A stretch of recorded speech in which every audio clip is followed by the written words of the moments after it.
사랑하는 성도 여러분, 8월 12일 아까의 시간이 돌아왔습니다. 오늘 말씀은 이사야 63장의 말씀으로 함께 좀 묵상하기를 원하고, 하루하루 주어진 삶 속에서 주의 말씀 붙들고 오늘도 승리하는 여러분 되었으면 좋겠습니다. 먼저 질문을 통해서 한번 시작해 볼까요? 여러분 인생을 살아가면서 최대의 축복과 감사의 제목이 무엇이 있는가요? 이게 질문인데요.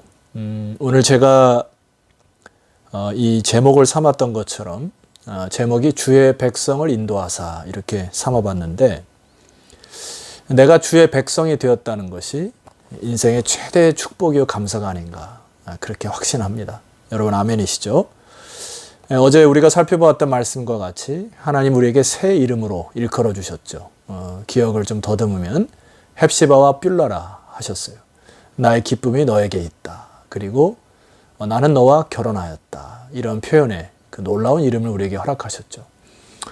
그래서 우리는 그 주의 말씀을 붙들고 우리에게 새롭게 주어진 그 이름을 붙들고 살아갈 때 얼마나 큰 은혜와 감격이 되는지 모릅니다.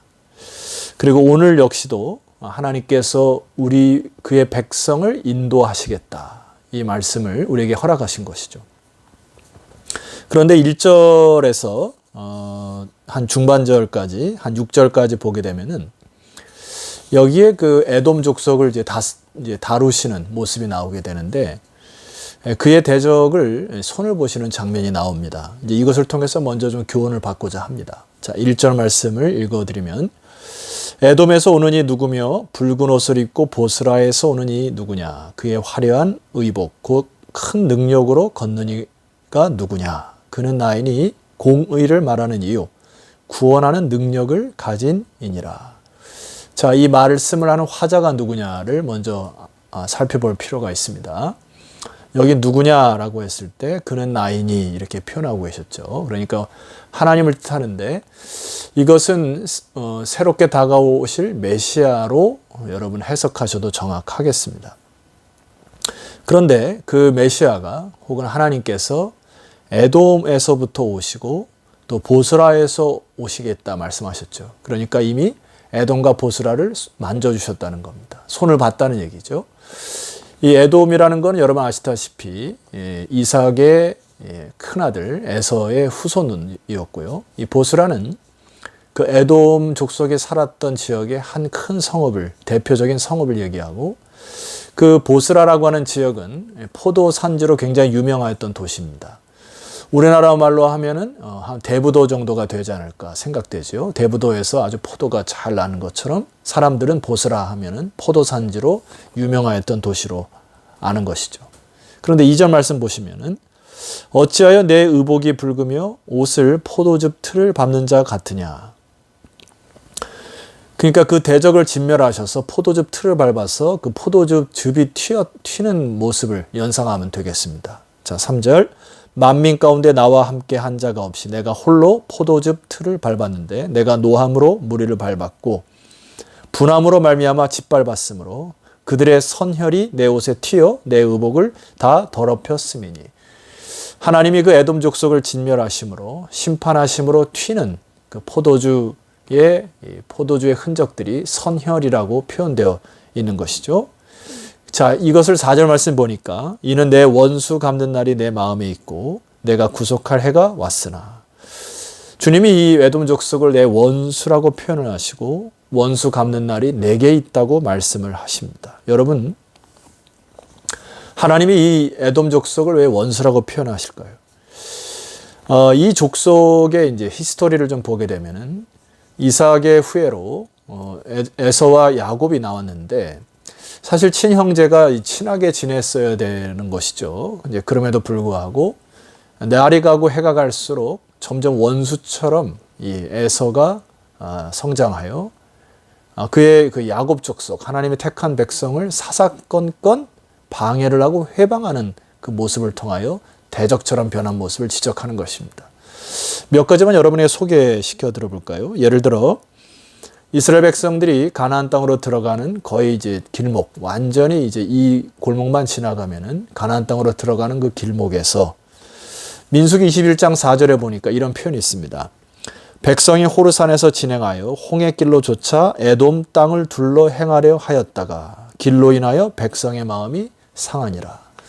그러니까 거기를 그냥 열어줬으면 되는데 이 에돔 족속이 발목을 잡은 것입니다. 그래서 백성들의 마음이 상하여 그 에돔 길로 들어가지 못하는, 참 이게 역사적으로 이렇게 고양이와 그 쥐처럼 이렇게 서로 앙숙처럼 되어버린 상황입니다. 에스라 3장 1절에도 보면은요. 그 후에 아하수에로 왕이 아각 사람 함무다다의 아들 하만의 지를 높이 올려 함께 있는 모든 대신 위에 두니. 여기 기억해야 될 사람, 하만이라고 하는 사람은 하만도 아말렉의 후손이에요. 이건 결과적으로 쫓아가 보면 바로 에서의 후손이었다는 것을 봅니다. 그러니까 하나님의 백성의 씨를 말리려고 했던 사람도 하만이 에돔 에서의 족속이었죠. 마치 이제 결과적으로 이제 이스라엘 백성이 바벨론의 포로로 잡혀갔을 때에도 아마 이제 삶의 곳곳에서 이 에돔 족속의 영향력이 있었는데 이제 얼마나 그들이 이 백성들의 마음을 상하게 했는고 하니 시편 137편 7절에 보면 사로잡혀지 간 땅에서 부르는 이 탄원의 기도가 이 137편인데 그 7절 말씀 보면 이런 기도가 있습니다. 여호와여 예루살렘이 멸망하던 날을 기억하시고 하나님께 탄원하죠. 그리고 정확히 이렇게 기도합니다.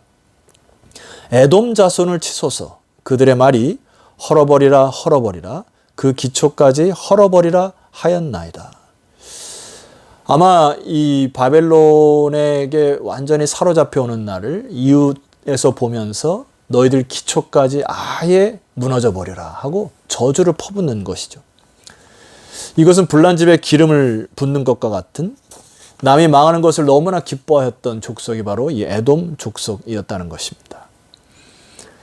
자, 그래서 6절 말씀 보니까 내가 노함으로 말미암아 하나님이시죠. 만민을 밟았으며 내가 분함으로 말미암아 그들을 취하게 하고 그들의 선열이 땅에 쏟아지게 하였느니라.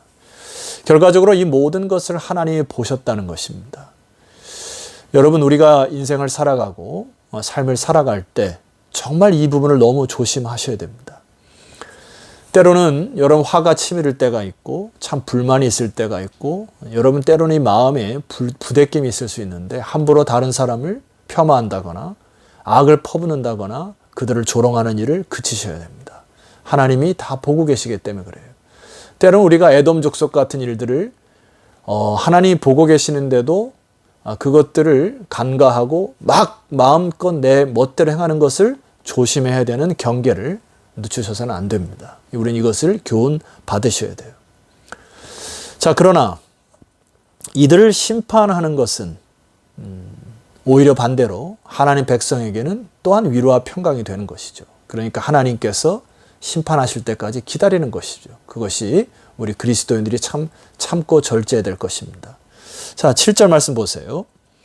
내가 여호와께서 우리에게 베푸신 모든 자비와 그의 찬송을 말하며 인내와 절제로 살아갔던 이 이스라엘 백성들이 이제 화자가 되어 이름이 바뀌죠. 화자가 되어서 내가 주어가 바뀝니다. 이거는 이스라엘 백성들을 뜻합니다.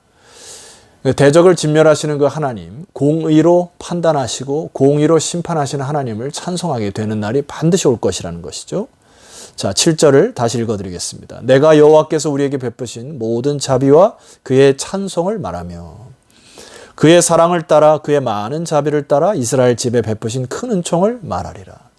8절 그가 말씀하시되 그들은 실로 나의 백성이요 거짓을 행하지 아니하는 자녀라 하시고 그들의 구원자가 되사. 이게 하나님과의 어떤 기도와 찬송, 또 하나님께서 우리를 다시 주의 백성으로 삼으시는 이 놀라운 그 관계의 회복이죠. 하나님은 그러한 것을 기대하신 것이죠. 그의 택하신 백성이 하나님의 언약 붙들고 끝까지 인내하고 또 절제하고 참아내는 것. 자, 9절 말씀 보니까 그들의 모든 환난에 동참하사. 자, 이것을 이제 어원을 자세히 풀어보면은 그들의 모든 고통의 때에도 하나님은 고통당하셨다. 그러니까 같이 신음하시고 고통하셨다. 삶의 현장에서 어렵고 힘든 가운데 우리의 그 탄원을, 우리의 신원을 하나님께서 다 듣고 계시고 함께 고통당하시는 하나님이시다. 여러분 아멘 하셔야 됩니다. 따라서 9절 하반절에 보니까 자기 앞에 사자로 하여금 그들을 구원하시며 그의 사랑과 그의 자비로 그들을 구원하시고 옛적 모든 날에 그들을 드시며 안으셨으나. 자, 하나님은 이와 같이 우리와 함께 동행하시는 하나님이시로 하나님은 함께 계신데 문제는 백성들의 반응입니다. 10절 말씀 보면은 그들이 반역하여 주의 성령을 근심하게 하였으므로 그가 돌이켜 그들의 대적이 되셔서 친히 그들을 치셨더니 다시 이들의 백성들이 반역함으로 인하여 하나님의 성령을 근심하게 하셔서 그가 돌이키셨다. 여러분 참 안타까운 일이죠. 여러분 그래서 우리는 삶에서 우리의 중심이 너무나 중요합니다. 함부로 우리가 고통 속에서 하나님을 원망하고 불평하는 일을 그치셔야 되죠. 그리고 주변에 고통당하는 자들의 신음소리를 잘 기울이셔야 되죠. 그래서 11절의 말씀에 의하면 이들이 이제 하나님 앞에 탄원하는 이 두 가지 이제 해석이 있어요. 11절과 14절을 쭉 보면은 백성이 이렇게 시작되지 않습니까? 이제 백성이 하나님께 탄원하는 기도를 해석하는 주석학자들이 있습니다. 예를 들어 백성이 옛적 모세의 때를 기억하여 이르되 백성과 양 떼의 목자를 바다에서 올라오게 하시니가 이제 어디 계시냐? 그들 가운데 성령을 두시니가 이제 어디 계시냐? 하나님이 마음을 돌이켜 잠시 잠깐 그들 눈의 시야에 이렇게 피하여 가신 것처럼 그래서 백성들이 다시 하나님께 탄원하는 것처럼 기도하죠. 예전에 그 하나님이 과연 어디에 계시냐? 이렇게 이제 탄원을 하는데 또 다른 주석학자의 이제 글을 보니까 여기 백성이라고 하는 것은 단수로 쓰여 있습니다. 그러니까 이 주어는 하나님으로 해석하여 그 탄원하는 백성들의 기도를 반어법으로 사용하여 즉 하나님이 그들의 기도를 반어법적으로 사용하여 그들의 귀에 다시 한번 말씀을 하신다는 내용이죠. 그러니까 11절을 이렇게 해석하면 좋겠습니다. 하나님께서 예전에 모세 때를 기억하여 백성과 양떼 목자를 바다에서 올라오게 하시니가 아니냐. 그들 가운데 성령을 두시니가 바로 하나님이 아니냐. 반어법으로 해석하면 굉장한 은혜가 됩니다. 12절 말씀 보세요. 그의 영광의 팔이 계속 이렇게 반어법적으로 해석하면 굉장한 은혜가 됩니다. 그의 영광의 팔이 모세의 오른손을 이끄시며 그의 이름을 영원하게 하려 하사 그들 앞에 물을 갈라지게 하시니가 여호와 아니시냐. 13절 그들을 기품으로 인도하시되 광야에 있는 말같이 넘어지지 않게 하시니가 이제 너희와 함께 하시니가 아니시냐.